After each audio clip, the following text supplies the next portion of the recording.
Hey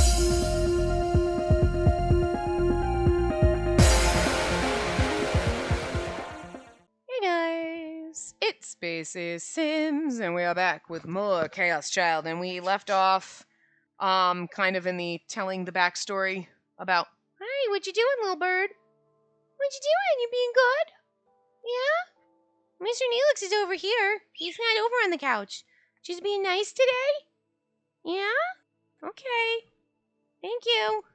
Anyway, so we had left off, we were talking about what we knew about Serica from her past, and we were just about to break into the hospital to find the urban legend that was Amy slash, Senri. Anyway, so technically the line we read before this, we both went to the basement in the hospital to look for it. Oh no, that was AH Tokyo General Hospital. Okay.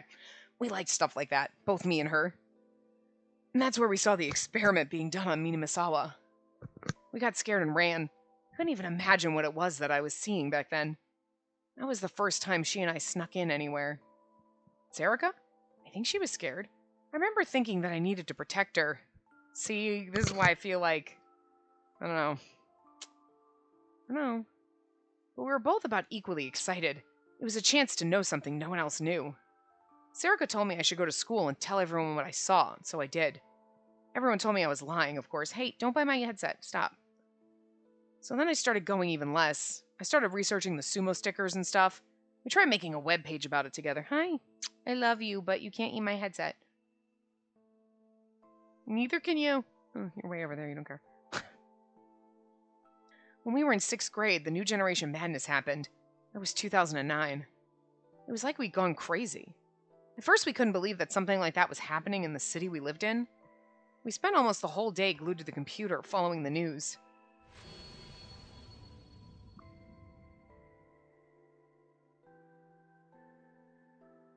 When something big like that's going on, if you take your eyes off the internet for even a few hours, you'll get left behind.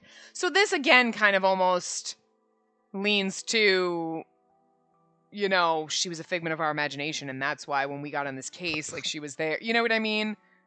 Because, like, yeah, she's totally intrigued by it. But, again, if she was mind-controlling us, she would have seen into our, like, she could read our minds. Well, but no, right? Because Kurusu said that the reason that they knew where Senri's badge was because Kikita had the telepathy. So, like, Onoe used him to read her mind. So if she has mind control powers, would that give her the ability to, like, implant memories and say, like, okay, you've always known me, and then my mind puts her in these scenarios? Because she can't go in and go, yeah, I was in that. She can't read our mind. She can only control it. So while she could implant false memories, doesn't she have to have... She would have to know what she's implanting. You know what I'm saying? Like, she's not just saying, like if she... But she remembers everything that we remember. So maybe she does have mind control and mind reading powers, because otherwise, how would she have... If we were like, remember when we did this? She'd be like, what? No, we didn't. We did this. You know what I mean? She has the same memories we do. So she couldn't have just implanted into our brain, you've known me all your life, without having those same memories. You know what I mean?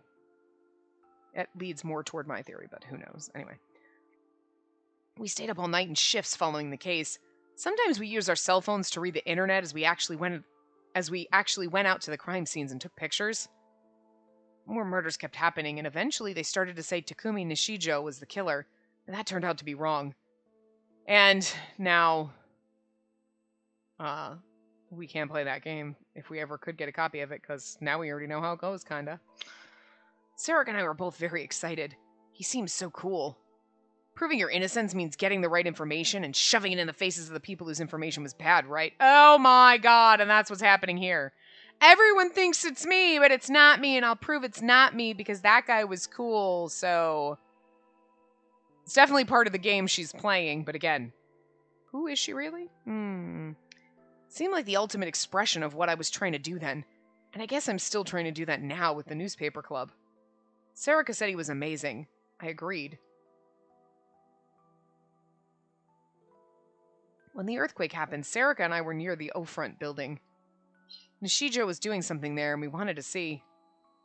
And then there was this high-pitched noise and everything went white.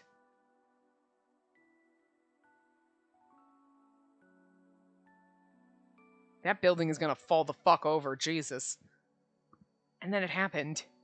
At first we didn't think it was an earthquake. We thought it was a bomb or something. The ground bounced up and down like a trampoline and several of the telephone poles near us fell over. I could hear screaming and the sound of breaking glass. Someone yelled, "Earthquake!" That's how I knew it was an earthquake. I mean, earthquakes are really weird. I've only been through one. That was in New England because it happened... Where was it? It happened in... Was it in Connecticut or something? I don't know where it was, but, like, it traveled pretty far. But the thing is, it literally was just... All of a sudden, you're just in the house, and you just hear the loudest bang, and the windows shake. And you rattle, and then you're like... The fuck? Because it literally is like a bomb. Like, it just happens so fast, everything shakes for a sec. Like, it wasn't like... It was just a split second. Like, the windows bang, like literally like a bomb went off, and you're like, the fuck? And I went downstairs, and my mom and I were looking, I'm like, was that a fucking earthquake? Like, what? And then you look it up. Yeah, no, that was an earthquake. Holy shit. Because but it wasn't like when you're closer to an epicenter, you know what I mean, where everything is shaking and it's more like this was just like a split second loud bang, everything shook, and you're like, huh? It's fucking weird. It's fucking weird, but it really does. You're like, everything just it's just a loud banging noise because everything around you. I can't imagine like an actual earthquake where things are actually moving for longer than just that split second. But that's because we were far away from the epicenter, you know what I mean? But that's, like, shit. And the fact that Shibuya got leveled, basically, but nothing else around it did, that's... Well, we already know it's suspicious, so... Anyway, Serica and I ran away so we wouldn't get caught up in the people panicking. We didn't know where we were running, but we didn't want to be there. We got caught up in the crowds, and Serica and I were quickly separated. When that happened, I got scared, and all of a sudden, I couldn't move. I got pushed over and fell, and then I crawled behind something. The shaking had stopped, but what had scared me more than the quake was the way everyone around me it changed in an instant. I spent a long time in that spot, unable to move. The idea of going home never occurred to me. There was no way I could rely on my parents for help, and at the time I thought that no place in Shibuya was still standing. I didn't know what to do. And then I found Serica passed out near me. She must have been pushed down and hit her head, or maybe she hadn't been able to handle what she was seeing because she had passed out. I decided that I had to save her. The information online said that Yoyogi was relatively undamaged and the hospitals were accepting patients. I carried her on my back and started walking there. But we know that she wasn't there. And then...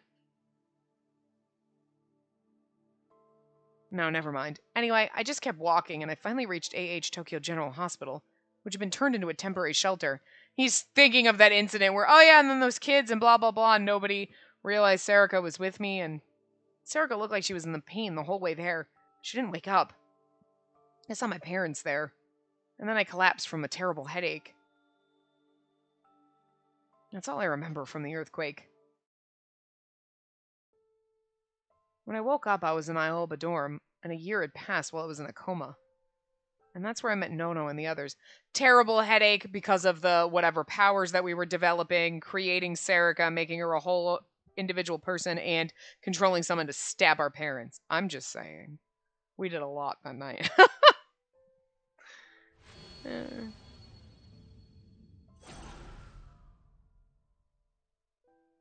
Sorry, I'm fine.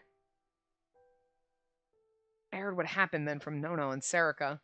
Serica woke up at the hospital and saw me unconscious. She stayed with me the whole time, and when A.H. Tokyo General overflowed, I was moved to one of the other hospitals in their network, and she came with me. She wasn't in good shape either, and I guess she didn't want to go home.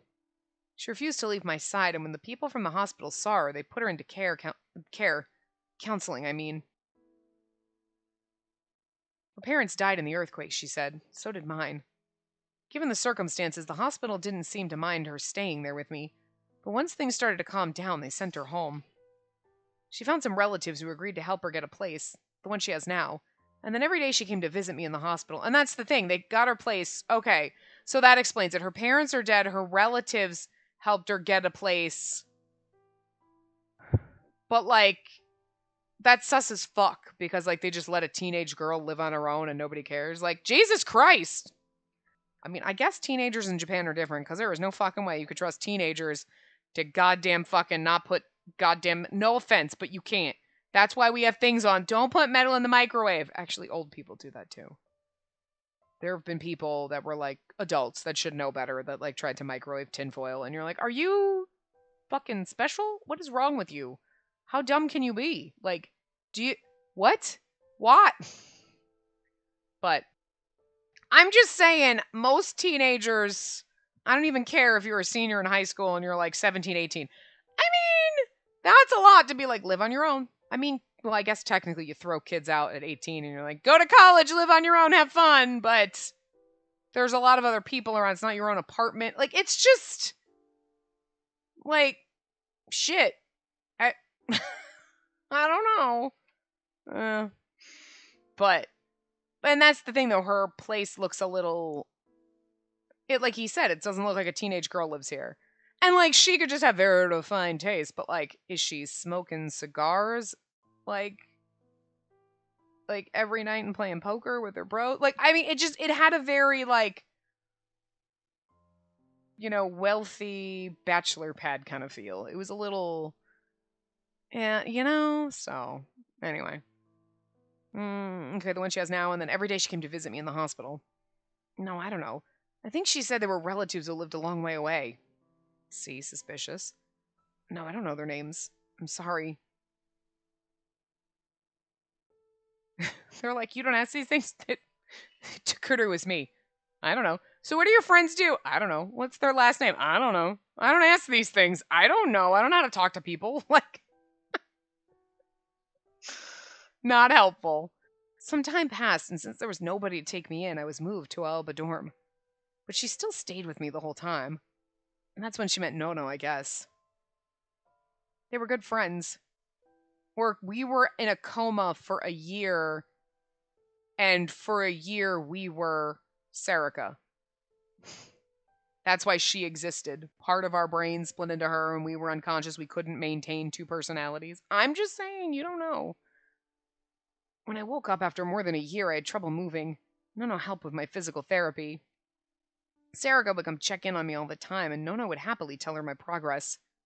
Family was very, very important to Nono, and Serica was the one person outside the family she called by her first name, not her last. The two of them would go out and visit all the different crepe shops in Shibuya, and since Serica didn't have any interest in makeup or clothes, Nona would take her shopping for them.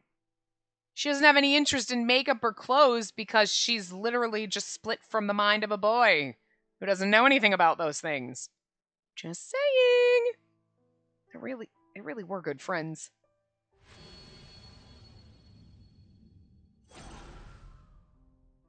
But after my therapy ended and I could walk, I started to go to school more and more. Yeah, that middle school. I was given special permission to be in second year along with the other kids my age. Sarah did the same as a first-year student. After the earthquake, while I was in a coma, she'd started going to school. But it's like, again, because she's been in a coma because maybe you couldn't maintain your power enough to control both of you. I'm just telling you, like, I'm sure after the earthquake she became her own person, but I don't know. I still want to go with she's a figment of our imagination that we somehow made real after the earthquake. Because nobody knew about her existence before it. It was hard living on her own, but Nona would take care of her and her relatives sent her plenty of money. She seemed to be doing better than she was at her old house. No, there was nothing strange, I think. I went to Hekio Academy because they offered free tuition for orphans of the earthquake. A year later, so did Serica. We both joined the newspaper club and did things there. It was exactly as you saw it, I think. She spent a lot of time with us at school, but she had her own friends in her own class. She wasn't part of any other groups, but it didn't seem like they were ignoring her or anything. I'd never seen her with anybody suspicious, and she wasn't the type of person to keep secrets. When I didn't have a charger, she just handed me her phone and let me use it. That was the kind of girl she was. Yes. Sarika was a normal high school kid, just like us. And that's what makes her so suspicious! November 5th, 2015, Thursday. The same time. The streets of Shibuya. Are we Sarika now? Yeah. Sarika was running. She was out of breath and had a terrible headache. There was sweat all over her body, and it wasn't from exhaustion. Running a few minutes wasn't enough to tire her out. Compared to what she'd had to do, her mind and I'm assuming it's to be what she had to do to her mind and body to commit the murders. This was nothing at all. Crap! She touched the small cut on her stomach as she ran. She felt slick blood, a sensation she was long since tired of. She would probably have to stitch it up, but if her organs weren't ruptured, she'd be fine. She was used to getting stitches without anesthetic. She didn't even need a towel to bite down onto to relieve the pain. The needle didn't even need to be a medical one. But this terrible headache was new to her. Sarika stopped when she saw there was no one around. You're slowing me down! She punched the wound on her stomach hard, 2 or 3 times. That seems like a bad idea. The sensation of a fierce external pain, a sensation she was used to, ran up her spine. She'd hoped that it would alleviate the pain of her headache. She'd hoped that her brain would decide the pain of her open wound was more important than the headache. But the headache didn't stop. It felt like a cold needle was being driven into her head with every heartbeat, as her mind screamed at her that something was terribly wrong. She knew why. Just struggling against his power did this to me, huh? Her head hurt, but her mind was still capable of clarity. Her foe was far stronger than she'd expected. Mind control. An unimaginably horrible form of hypnosis which could make anyone do whatever you wanted. When he was an ally, she thought it was the greatest power imaginable. Now that he was an enemy, it seemed like the worst. I feel like she's talking about us, but... No, that's not right, she laughed to herself. He hadn't been an ally. He hadn't been a helper or a co-conspirator either. If you could call him anything, he was a blackmailer. Okay, it doesn't sound like us. Damn it! Look, I want to just twist everything to make it fit my theory, because, man, it'd be so cool. The phone in her hand trembled. It wasn't the one she'd used when she pretended to be a normal person. She destroyed that a while ago so the police couldn't track her. It was the one he'd given her for communicating with him. It probably belonged to someone they'd killed, or perhaps he'd used mind control to steal it from someone who never even knew it was gone. So she's not the one with mind control powers. It's Wakui. Because remember Ito said like somebody else came in and I was like, and they were like, oh, Sarika's the one with the thing and she did it. Oh my God. It's like, no, I think that's what I'm going with, Wakui. Because if there's anyone else, it'd be funny as shit. But why? Why? She stared at the screen for a moment, but finally decided to answer it. How's your stomach? I don't know who it is. It's just man, so. Sorry, you attacked so suddenly my body just moved on its own. Liar! You were expecting it. I could read your mind. You must have found something funny because the man on the other end laughed. That's just like you. That's the way kids should be, though. So, you can at least tell me why, right? You know damn well why! Sarika's voice was filled with rage. He knew, and yet he asked anyway. He was either a sadist or some kind of sick hedonist. The methods he came up with for his murders always felt like one big joke. Why did you make Takuro Miyashiro out to be the killer? The plan was to make it look like Senri Minasawa was behind this. Are you saying I was responsible? Of course you were, asshole, she thought. A warrant had been put out for Miyashiro only a few hours after Nono Kurusu's death, and in a way that would normally never be possible. There was no way they'd give a miner's real name out in that span of time, unless he had used his power. What the hell were you thinking? Well, it's at the same time, so there's no way it's Shinjo. That's all I'm saying. The only other people we know, unless it's really Ito, and he was faking all of that, which would be genius, or Wakui. Unless it's our dad. Could be dad. Could be Shinjo. But, or it's someone we haven't met yet, which would then just be not fun. But the thing, were there any other? Or Kawahara. Kawahara, it was friends with Serika. I mean, with Senri, but then why would they want it to look like Senri did it? You know what I mean? So, well, he wouldn't, but anyway. What the hell are you thinking? He's learned too much. I'm actually compromising for your sake. What? Your mind-reading powers helped me a lot. I might have had to kill him, but instead, I'm just gonna have him arrested as the killer. Oh, okay, so she's the one with mind-reading power. She hated the fact that she was on the phone. Without being able to see him, she couldn't read his mind. She wanted to know what he was really thinking. Well, I mean, we kind of knew she had mind-reading power, but I kind of thought the mind-reading and the mind control were combined, because, you know, she knew about the dirty magazines, but... And then Kikita had mind-reading powers, so Kurusu was wrong. It was Serika that read her mind, but... Okay. Which, again, was the thing that I was thinking in the very beginning, Serika's mind-reading / controlling powers. Like, it wouldn't be that far-fetched that she could do kind of both, you know? But... It's just better for your plans if he's the kick criminal, not Senri Minamisawa, right? He'll be locked away where he can't tell anyone anything, and the press will think that he was the one who killed his sisters and talk about the story even more. That'll attract even more attention to the sumo stickers. And do you seriously expect me to believe he'll get off with just an arrest? As of the first murder on September 7th, Takuto Miyashiro was 18 years old. There were 7 victims. No miner has ever committed that many murders. The way public opinion's going, there's a 99% chance he'll get the death penalty. Do you think I wouldn't know that? All you have to do is find him and find the cops and then tell them everything, Serika. Jesus. We won't know until he goes to trial, will we? And when that happens, you'll be controlling the whole thing. Serika yelled into her phone and the man started laughing again. She didn't know if it was because she'd yelled or because his laughter pissed her off, but the headache got worse, which only made her madder. You really are great. Why not come back to me? Your power's of great value to me, and you're smart. You have guts, too. Shut the hell up! His safety was the one condition I had for helping you. You're also stubborn. I don't care about anything but that. Takuto Miyashiro's survival, well, that was the one thing she'd cared about since she came into this world. Being a murderer, being an accomplice to murder, using her mind-reading powers to find psychics, she'd done it all for that reason. Since she came into the world, i.e. was a created being. I don't think she was real. But now... So let me ask you then, what'll you do now?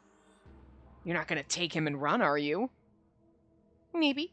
Serika managed to stop herself from speaking. He was right. She thought it was the only way. That's impossible, and you know it.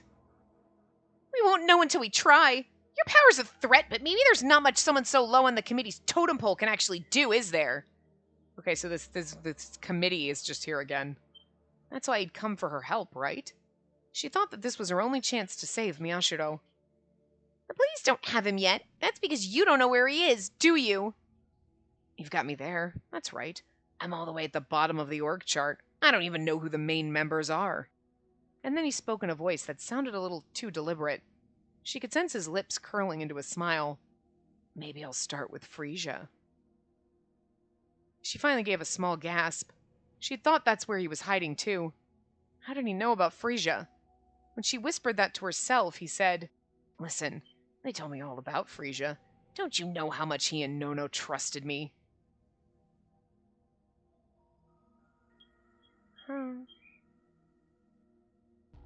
Oh my god, is it our dad? Oh no! They told me all about Frisia. Don't you know how much he and Nono trusted me? Because I don't think we didn't tell... We wouldn't have told Wakui all that. Possibly. You know what I mean? We might have told him, right? But here's the thing. Our dad would make sense because he somehow knew we were a psychic, Nona was psychic, Yui was psychic, Yuto was just there because he's Yui's, like, brother. But he took in a bunch of psychic kids. This doesn't seem like coincidence anymore. And, I mean, we definitely had him, we told him about something, he's like, psychics, okay, I'm gonna, leave. So we would have told, he knew about all that stuff. I don't remember when we would have ever told Wakui any of that stuff. And, like, you know. Die, asshole!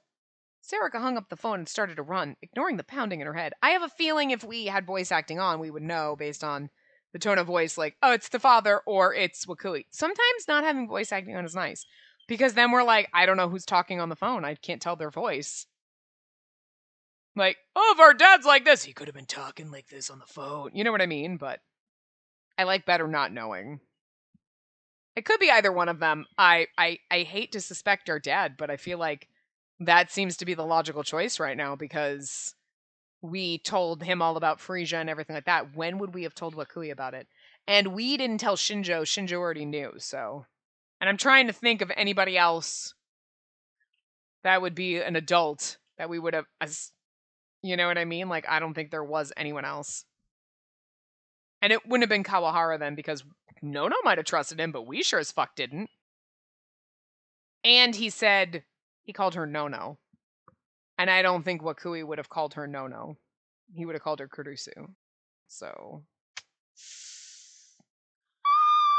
Wow. This just gets weirder. You know what? Okay. Look. Sarika was the killer, and we're like, what? Huh? Why would you do this to me, game? Why would you tell me right up front now who it is and there's no Nope. Okay. I was wrong. Look, I was wrong. Fully admit I was wrong. They just keep the shit going. I see. So that's it, Kunasato said in a voice that was almost too soft to hear. And then she put her hands up to her head and started to think. I told Kunasato the same thing I just told Shinjo. Shinjo had brought me back to Frisia and given me a stern warning not to leave again. Then he'd quickly gone back to his investigation. In theory, looking for me. And our father hasn't been anywhere, because, like, Dad left. He hasn't been around. You know what I mean? He keeps leaving the kids alone. Oh, he was quote-unquote seeing patients or whatever because he didn't want them at the clinic. Yeah, no. I know, he's looking sus as fuck. I really wanted it to kind of secretly be us. But I guess we're just the super secret innocent. That's not as fun. But also, I really did beg Wakui to have some kind of a part in it. He just seemed like such a bumbling, like, you know, him and Sarika as, like, the power duo would have been amazing. Like, yeah, you know, you didn't want to suspect them because they both seemed kind of stupid. Innocent, derpy, little dumb, you know, but sweet. And yet they're the psychopaths. Yeah. But I think it's our dad, which is just going to crush us even more. That would hurt more than it being Wakui. You'd be like, what? My teacher? Why? But your dad? What? Yeah. Yeah, we're really trying to break Miyashiro down as much as fucking possible. So he just literally, like, just combusts from the inside and just curls up into a ball of agony and just rots away like that. That's basically what we're doing at this point, so it would make sense. It's the father, so. Really? Stop being stupid, Miyashiro. That's right. Arimura was crying and screaming. They're going to arrest Miyashiro. It was a mess. I was not crying. Both Arimura and Momose were worried about me. I was glad for that. The only ones who knew the truth were the three of them, Shinjo, Kazuki, and Yuki. We may have had different goals, but if nothing else, they knew I wasn't the killer, and they were working to find the real killer, Sarika. Only now did I realize how stupid it was for me to run away. Compared to this morning, the thick fog in my brain had lifted a little. No, I'm fine. Don't think about revenge. Don't do anything dangerous. I wonder if we're not going to find out it's our dad at all in this so that we go down the other. But I think it is now. Live the same life as everyone else does, but don't get buried among the crowd. The words in the letter were like heavy weights, keeping me grounded. Miyashiro Arimura.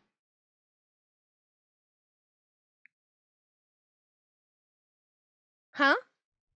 Kunisada turned away from the computer screen and toward us. Her expression was even sterner than usual. I've said this before, I think, but I'm absolutely certain the white light seen during the Shibuya earthquake is in some way responsible for your powers. You know there was a planetarium near the epicenter of the quake, right? That planetarium was brought out by a certain company, and according to Shinjo's investigations, after that purchase, suspicious men were seen there many times. And at the same time, there were multiple witnesses to incidents that sound like real booting. We also know that this company is deeply related to AH Tokyo General Hospital. She mentioned the committee and like everything like that, so it's kind of like, hey! Stop it! No! You stop!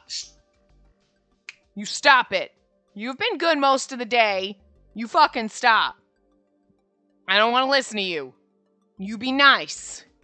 I know you're capable of being nice and chirping nice, so stop it. Good all damn day until now. Ugh, fucking asshole. She mentioned the committee and like everything, but it's like they keep glossing over the committee, and then now it's like the committee, and it's like I feel like that's gonna have like a huge, like obviously that's a huge thing. Like dad works for the committee and blah blah blah, but it's like you're just gonna throw that in at the end, like oh yeah, so there's this. I feel like you should have brought it up a little bit sooner or made kind of a mention about it so that we'd be like, okay, we're going to find out more about it later. But, like, you just threw out the word. She's like, oh, it's the committee. And you're like, huh? Fuck does that, where the hell did that come from? Like, you know what I mean? It's like something that you just, I feel like should have been in there a little bit more. Like, she's like, like, in her own head thinking about, like, oh, the committee that deals with the psychics and they have something to do with it. And, like, a little bit of things so you're like, wait, what? And then you know you're not going to get anything about it, but it's at least in your mind, like, wondering about it, instead of, like, she throws out the word the committee and then goes on, and it's like, what?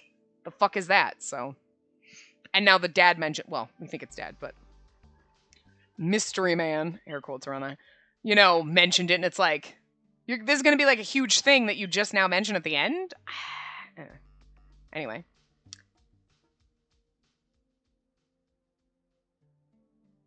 So? What are you saying? This is just a hypothesis, but I believe that just like the basement facility, the planetarium was being used for some kind of Galomaniac-related experiments. But that earthquake destroyed the planetarium. Or no, it's also possible that one of its experiments went wrong and caused the earthquake. Either way, they were experimenting on some factor that created gigalomaniacs, which was then scattered around the surrounding area. And that's what I think that white light was. Some kind of material that brought out the Gigalomaniac's power from your brains, I guess. It might not have been matter. It could have been electromagnetic waves, energy, or something similar. Oh, so like an allergen? Allergen, normally used to refer to an antigen that stimulates an allergy response in humans.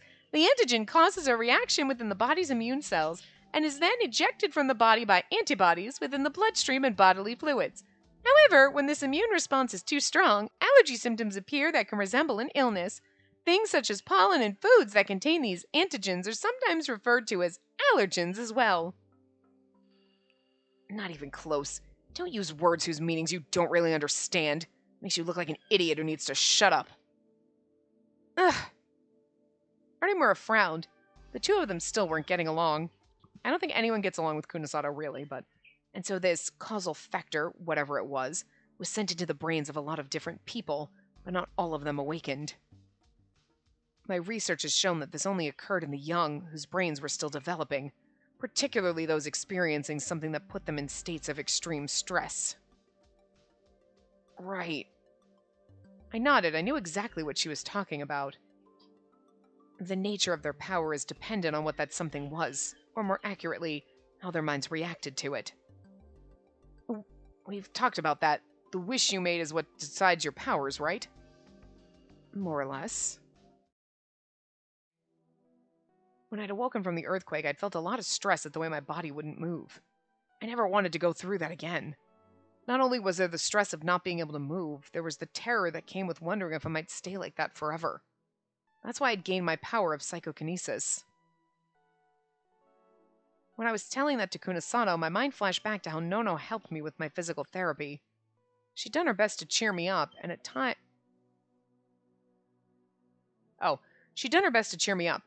kind and gentle, and at times strict. She was always there for me.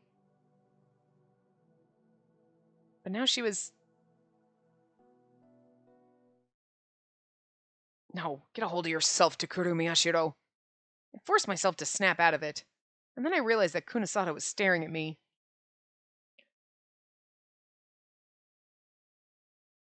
Excuse me? Your power was psychokinesis. The cause was your difficult physical therapy. That's what I thought wrongly when I investigated you. For some reason, she looked frustrated. Wrongly? I made the easy assumption, which means I still have a lot of learning to do. I should have thought of Sarika Onoe a lot sooner. Huh? What do you mean? What I just said. All the psychics developed their powers after being struck by that white light during the earthquake. My guess is that the earthquake put you under incredible stress and gave you something to wish for. And that was the trigger. And that's how it was for you, right, Arimura? Yeah? That's what she'd said before. That her powers had awoken during the earthquake. And that the cause was that she wanted to know the truth. The same is true of Yuki Yamazoe. Dr. Sakama's report says that her powers developed right after the earthquake. And Riko Haida, the pyrokinetic. We finally finished our research on her. Kunasato pointed to a corner of her screen. It was displaying the data about the pyrokinetic that had threatened us. Riko Haida was burned on her face during the earthquake, and like the other psychics, developed her powers immediately afterward. In her case, it was the stress caused by despair and a dark desire to make others share her fate that connected the two. 12 years old at the time of the Shibuya quake. Oh, that went too fast, so. Now you understand, right? Of course, I haven't investigated every psychic, but every single one I know awoke to their powers right after being struck by that white light. No one in my dataset developed their powers a year later. I started to understand what Kunasato was trying to say, and then I felt an awful sensation. When I went back over the information, I found that there's always a major side effect whenever a psychic first manifests their powers. An unbearable headache. I believe it's due to expansion of the blood vessels. That's an extremely common reaction for reason for headaches, particularly migraines. Some of our data indicates that in the case of a gigalomaniac, the causal factor is the trigger that results in an excess of dopamine and similar neurotransmitters. This, in turn, results in the swelling. Then she paused. She was probably giving me time to think. So, Miyashiro, did you feel any terrible headaches during your physical therapy? I tried to think, but I couldn't remember any pain in my head, just from the rest of my body, particularly my joints. No, I don't think so. And then there should have been a moment during the earthquake when you experienced a terrible headache, just like the other psychics. Was that the thing, right? I could hear my heart beat loudly. After we saw our parents, my vision started to blur, and then my heart beat so loud that I could hear it. What were you doing then? I had a bad feeling. What was I doing then? No, let me rephrase that. During the earthquake, what was your wish? Did you want to maybe move away some rubble so that you could avoid some danger? Did that give you your psychokinesis? You wanted to carry Sarika? No, that wasn't what I wanted. My wish then was... But Sarika wasn't really there. Oh no, wait! Sarika, save me. Please. Please. He created Sarika. I told you. Like, my wish was for Sarika to save me. Because she wasn't real before that, and she said from the moment she was born. For a moment, it felt like the headache I'd experienced during the earthquake had come back, and I grabbed my head in pain. Is she really a figment of our imagination that we turned real? Because that's fucking awesome. Okay. All right. We may not be the kill, but I'm just... Bitch. I'm still giving myself an A+ for that if that's the case. I'm so excited. I tried to get the idea to my head, but it wouldn't disappear. No. That couldn't be right. What's wrong? Kunasato stared at me. Her expression was as stern as ever. Eventually, she did something to her computer. It displayed a different set of data than before. Huh? For some reason, it felt like I was being driven further and further into a dark cave. This is Onoe's medical chart. It's dated November 21st, 2009. It was at a hospital affiliated with AH Tokyo General. You said you were a patient here after the earthquake, right? Which means that this is where Onoe would have been given her counseling. But there are no records of Onoe prior to this date. Correct, Momose? We couldn't find her family register or anything else, Momose said. But her voice sounded unreal and far away. She really is a figment of our imagination and we created her! That was so cool. So excited. I know we're not really the murderer, but we created her! Oh, don't ever. It's a good thing you never had a crush on her because she's kind of like your daughter. Like you literally.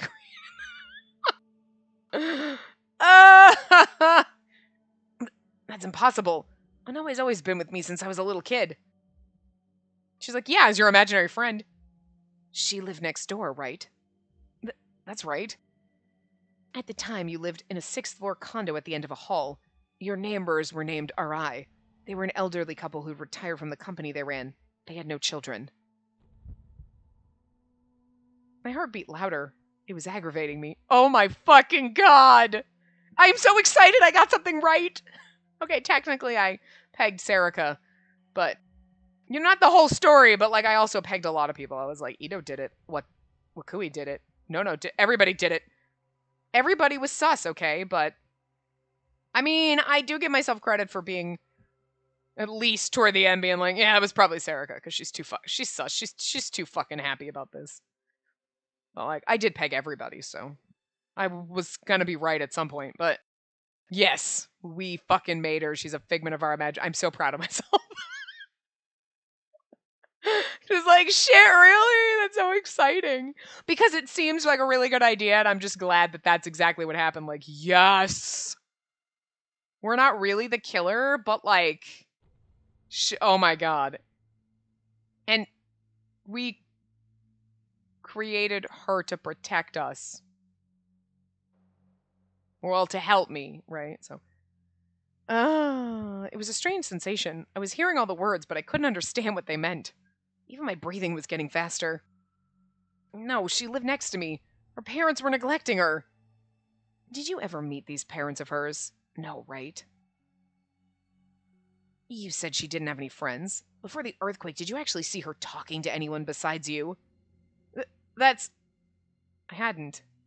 But that was because she didn't have any friends. When we sometimes went outside, she was always with me, and she never left my side for an instant.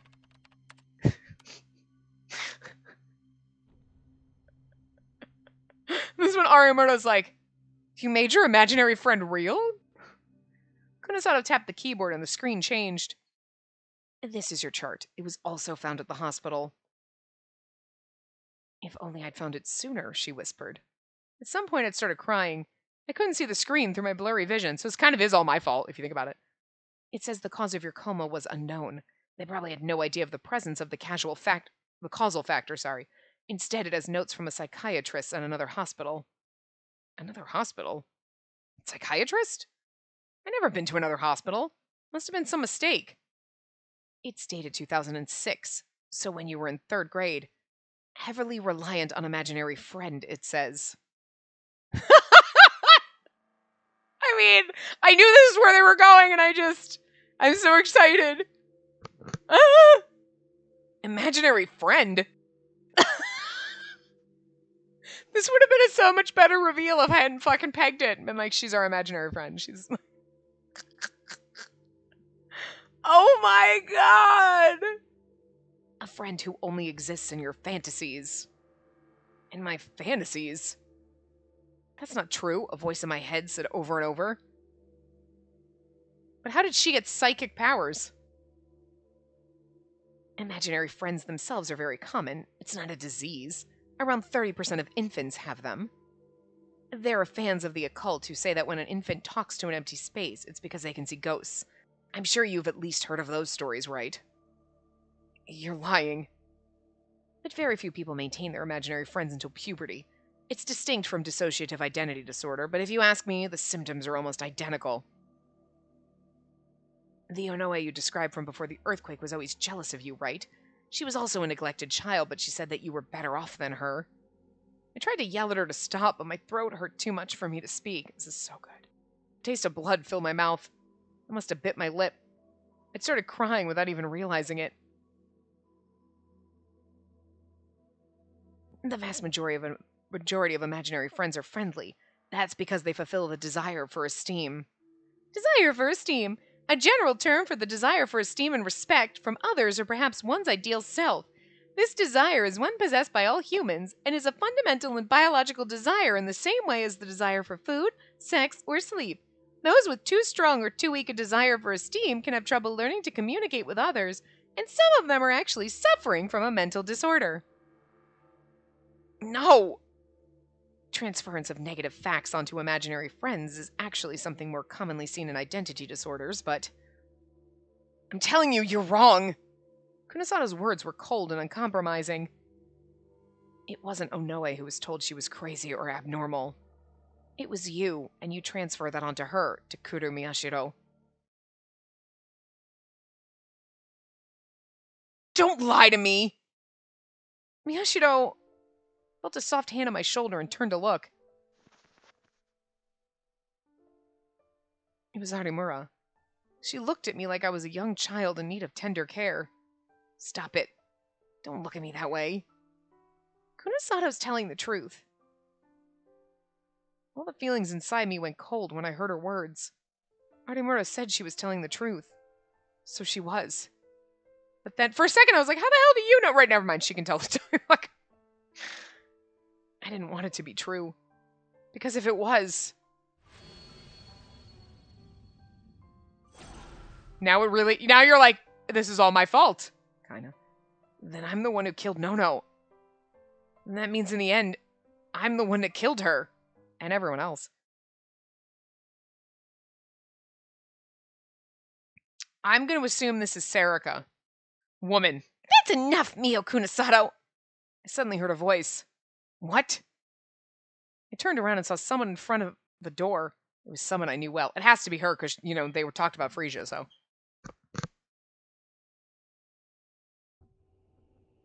So, if I can make her unreal and have her go back in my brain, then I have psychic powers too now?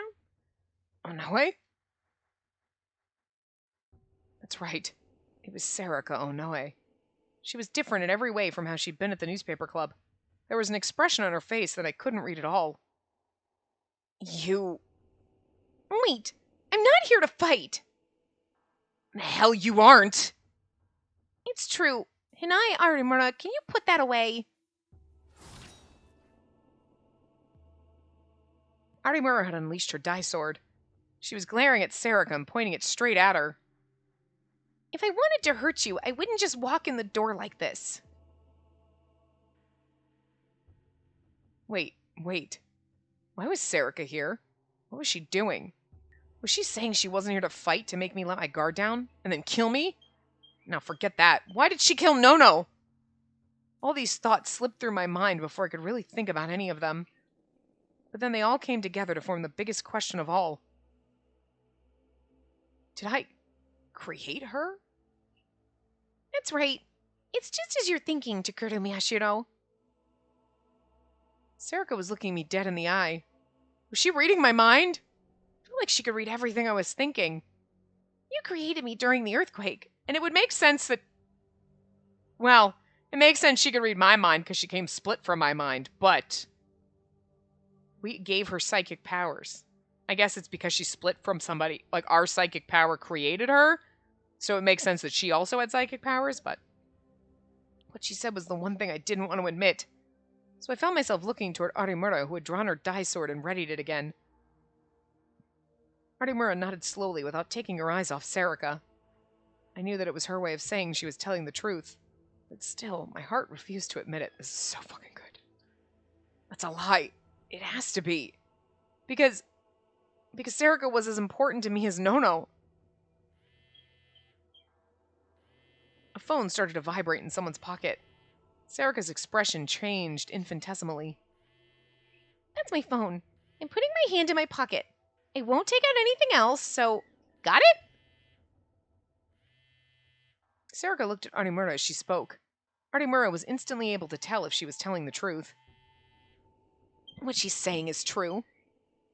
Put it on speaker. You're a suspicious woman. Serica nodded and took out her phone. She went to put it on speaker mode, but before she did, she looked up. Her eyes met with mine. Takuru Miyashiro, get ready for something else. Knowing our dad is the one trying to kill us. You're about to be hit with something that's the same as, or greater than anything that's come before. I don't want to see your mind destroyed. What are you saying, Serica? Before I could ask, she put her hand to the phone and answered the call.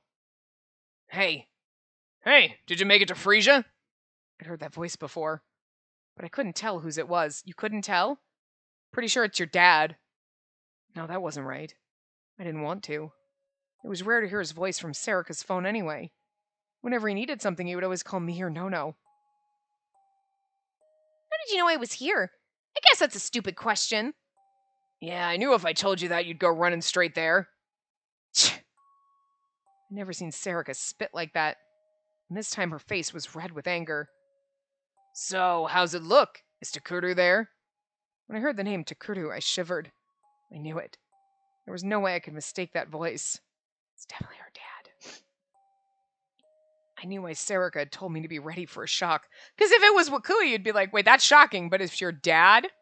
Huh?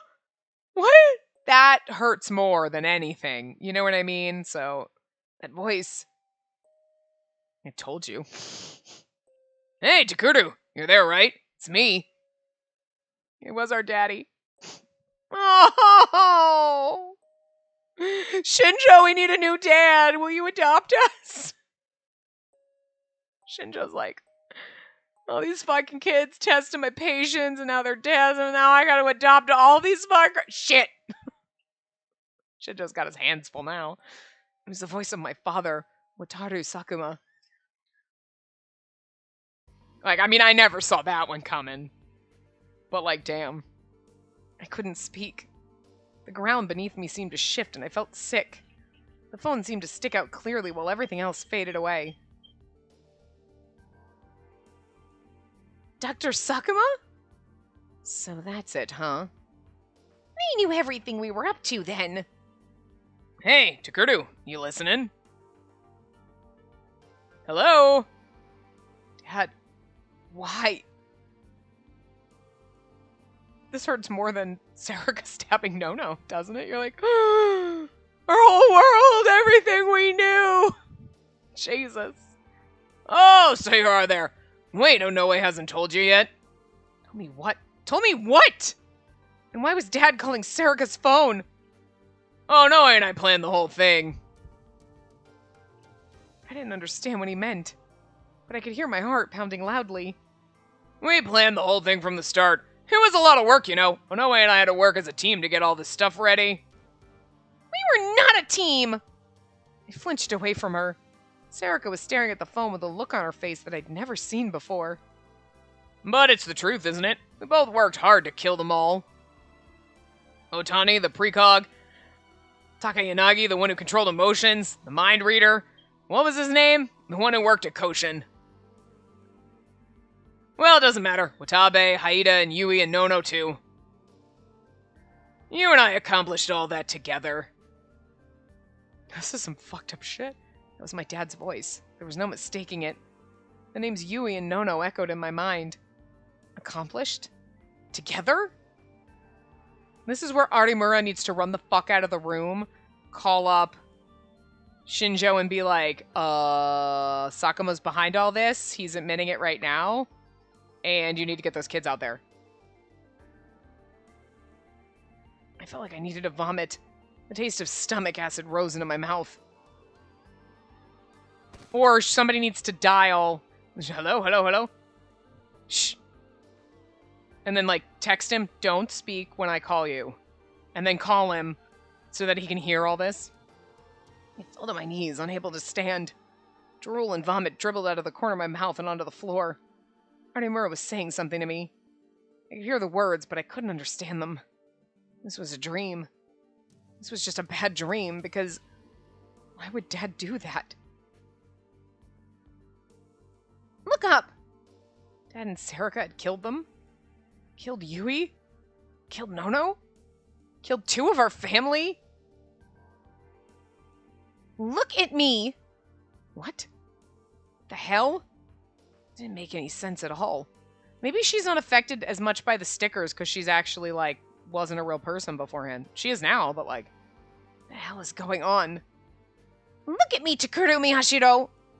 It makes sense that that apartment looks very manly because that's our dad probably paid for it. Girl, what were you doing? Whore. I made you and then you're boning my dad? Rude. Just fucking rude. Our eyes met. Serica was looking at me, her expression fierce.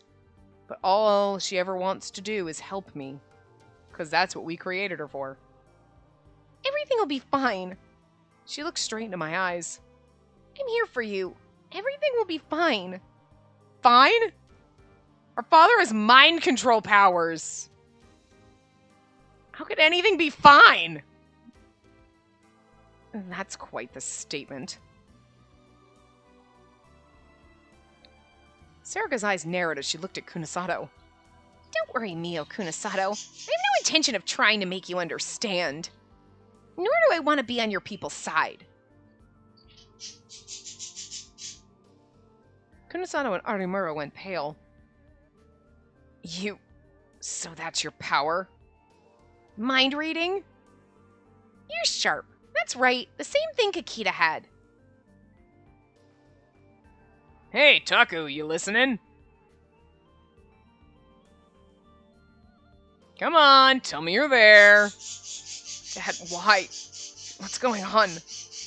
I told you, Onoe and I did it all. But why? Wataru Sakuma works for the committee.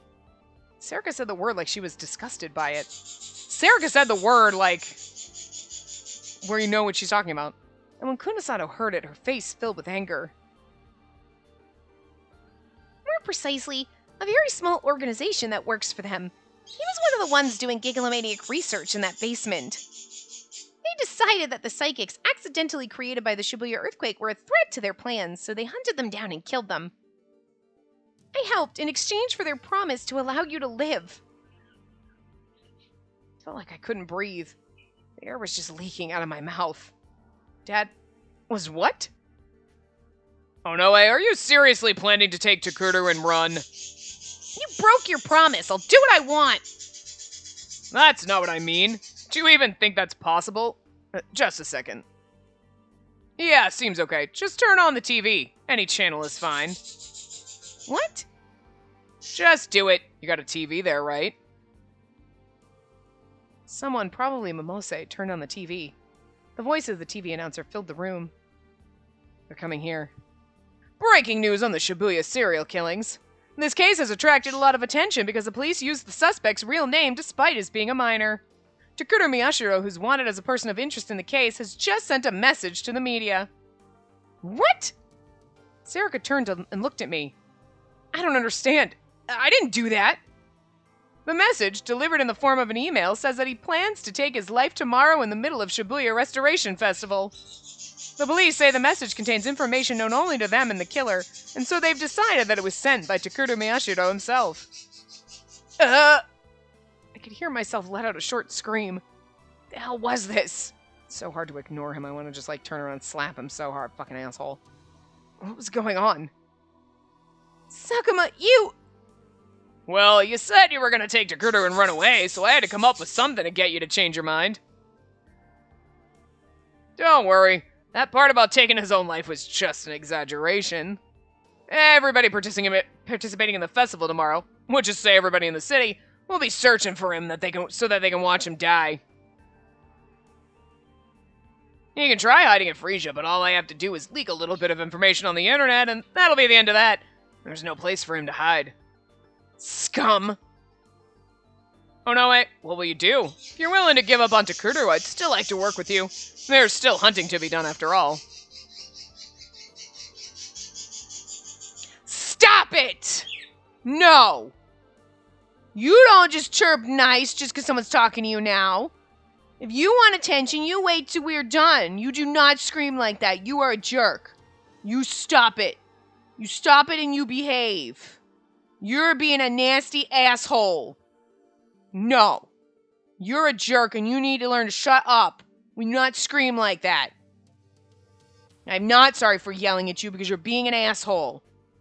You should go sit in a fucking corner, but can't make a bird sit in a fucking corner, but he's a fucking dick. He's been fine the rest of the day until, like, literally now. There was a short silence. Hearing the two of them talk about me didn't seem real. It was like watching the world from the other side of a pane of glass. Fine. But I have one condition. Oh? What's that? Let me kill you. Huh? Where are you right now? Tell me so I can come kill you. His voice suddenly cut off. There was a heavy silence as he tried to figure out what she meant. In other words, the answer is no. Takuro Miyashiro is the reason I exist. I won't let anyone hurt him. Are you serious? It's been 6 years since I became real during the earthquake. I've been killing people for you ever since. Don't underestimate me. Huh. I heard what sounded like an animal's laugh. It was my father's laugh, the one that I always heard at Aoba Dorm. Ah, it's so cute when they're stubborn. You just got your stomach ripped open and you think you can kill me? Heh, fine, I'll play along. Come to where it all began, okay? Where it all began? You don't know what I mean? Where everything about this case. No, this and that one that happened 6 years ago. Where all of that began. Was she the one that killed everyone 6 years ago? There, huh? That's right. Let's see if we can't match the time, too. It'll be more dramatic that way. It's the perfect place for you to die, isn't it? Of course, bring Takuro, too. I know we're over time, but we're gonna see if we can wrap this little piece. And then suddenly I heard the cold electronic beep of an ended call. Everyone but me was looking at Sarika on her phone. I was still kneeling on the floor, unable to move.